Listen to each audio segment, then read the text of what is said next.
So with that said, I'd like to now call on Frolian. Frolian, you have the floor for 7 minutes. Please go ahead with regards to the Filipino perspective and perhaps a link to the Abu Dhabi dialogue. Go ahead. Thank you. You can hear me perfectly, right? Yes, great. Okay, thank you so much. Thank you to the organizers. So COVID-19, it's an exceptional crisis placed in an exceptional moment in contemporary times. And given this context, I aim to look at the politics of Philippine repatriation from the Gulf and migrants' resistance. And I want to ask two specific questions. Why do these migrants resist, all these repatriation schemes? And what are the domestic and foreign policy implications, for the Philippine state? Now, there are three things I want to look at here: the similarities of Philippine South Asia, the differences, and the potential interventions that are necessary to understand this dynamic. So Philippines, it's been touted as sort of a key best practice for a lot of sending states for a long time, but the COVID experience has really tested its ability to protect, and in fact, the experiences of the Philippines is not very different from a lot of these South Asian countries. In fact, we've survived a lot of crises in the past: Libyan conflict in 2014, Iraq 2003, Kuwait 1990s, and Lebanon as well.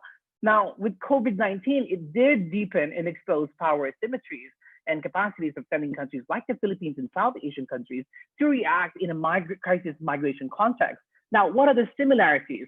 Well, as you said, the high proportion of vulnerable migrants, displaced, stranded, those irregular migrants with irregular children, aging migrants, migrants with disabilities, etc. Low fiscal budget between Philippines and South Asian countries, massive institutional and political pressures, especially within these diplomatic missions. It's a real test of political legitimacy for sending countries. Population constraints, both local and abroad. Migrants were seen as liabilities before, assets before. Now they're turning into liabilities from a state perspective. The internal and sort of international migrants, the drop in remittances, and the demonization of migrant narratives. Now, all these similarities, with certain variances, they actually tell you two things. One, that sending countries need to integrate a crisis context more vigorously in their migration governance in the long run. And the second thing is that they need to holistically integrate, local and foreign policy institutions, to better prepare themselves in these crisis contexts. Now, what are the differences between, the Philippines and South Asian countries? I mean, I would argue that there are three differences that we need to look into when we try to see Philippines as an example. So the one is actually, migrant defiance, and the propensity of Filipino workers to stay than return relative to other South Asian countries. The second is, how do these migrant defiance shapes the Philippine state behavior responses? Because what happens is you can't really repatriate if people don't want to be repatriated, right? And that has massive political and economic costs for the Philippine state. And the third thing is, what does this defiance mean? What kind of tensions does it create? Intra-agency tension, right? And diplomatic tensions between the Philippine state and the host states. So let me break it down, these three elements, very quickly. So the migrant defiance. So as I said, Filipinos, there's more propensity to stay than return. And this has been historically proven in the case of Libya, where we sent a lot of ships to actually repatriate Filipinos in 2014. Yet a lot of Filipinos defied that policy and chose to stay because there are no opportunities back home. So currently, there are 27,000 Filipinos who requested to be repatriated out of 3 million Filipinos. Think about that, 27,000 only at the moment. And 4,700 Filipinos have been repatriated already. Now, this is good and bad. It's good because it gives, a buying time for the Philippine state to prepare, right? Because Filipinos are still resisting.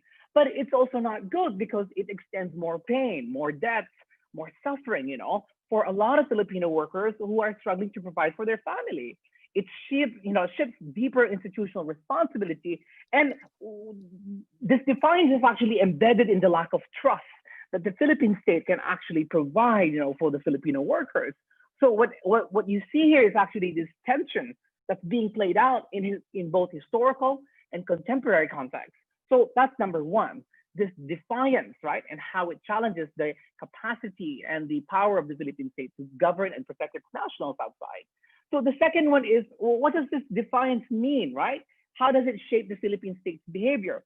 Well, because a lot of workers don't want to be repatriated, the Philippine government doesn't know what to do with them, right?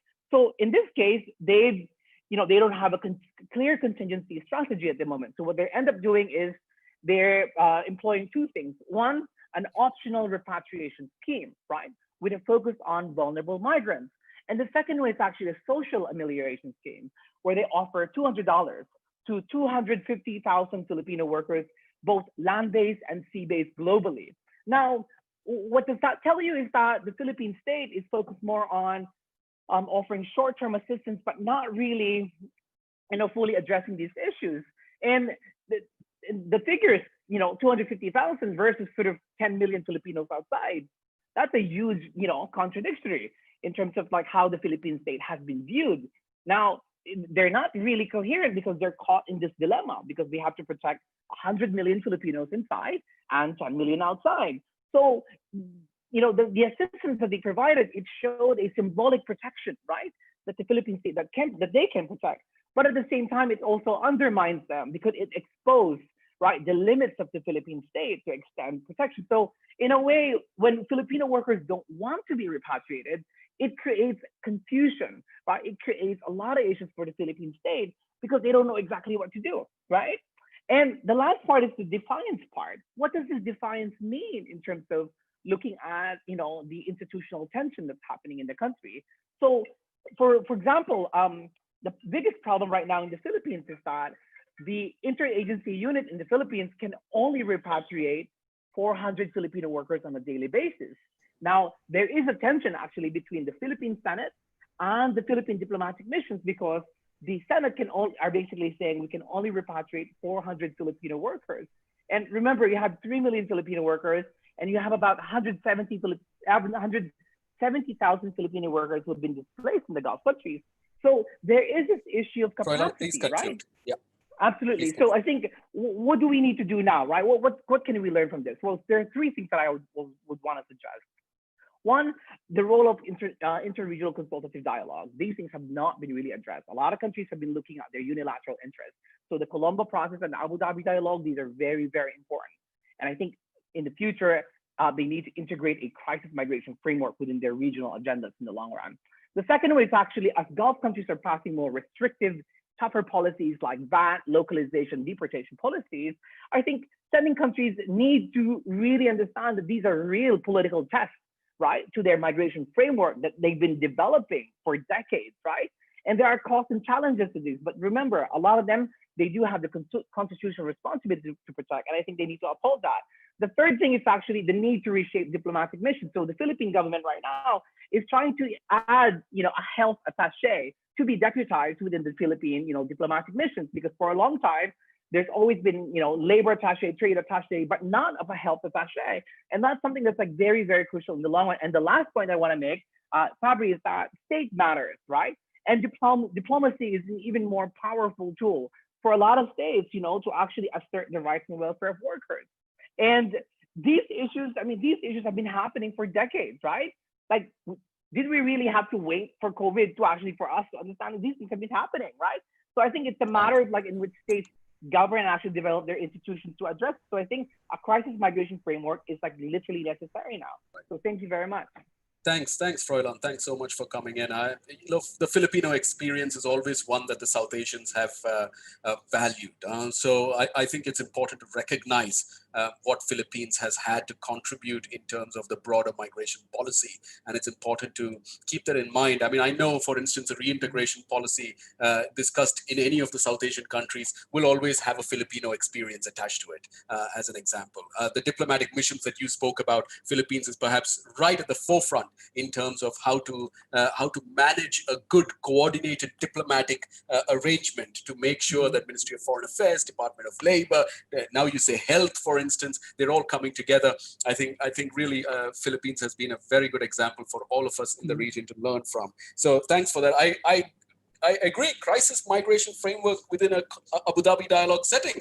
I mean, I think it's very important for us to take that into the regional processes and the regional conversations. So great. Thanks so much, Froilan. And